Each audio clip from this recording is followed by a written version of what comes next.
কাজ ছিল। ওয়াও, এবার শাকিব খানের দরদ দেখে পুরাই মুগ্ধ ভক্তরা। সিনেমা দেখে বের হয়ে অনেকেই বলছে দরদ সিনেমাটি সত্যিই অনেক ভালো ছিল। সবচেয়ে ইন্টারেস্টিং লেগেছে লাস্ট শাকিব খানের এক্সপ্রেশনটা দেখে। সিনেমার লাস্টে শাকিব খানকে অসাধারণ লাগছিল। শাকিবের এক্সপ্রেশন ছিল পুরাই মনোমুগ্ধকর। সিনেমায় বইয়ের প্রতি ভালোবাসা ফুটিয়ে তুলেছেন শাকিব খান। সিনেমাটি দেখে এক মুহূর্তের জন্য চোখ ফেরানো যাবে না। নায়িকাকে ভালো লাগছে, নায়িকা বেশি ভালো লাগছে ভাই।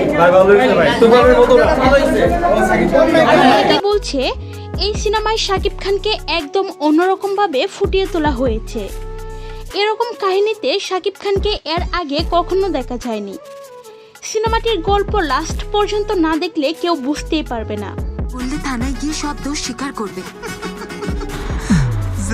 জানা যায় আজ সারা দেশে ৮৩টি প্রেক্ষাগৃহে মুক্তি পেয়েছে দরদ সিনেমাটি।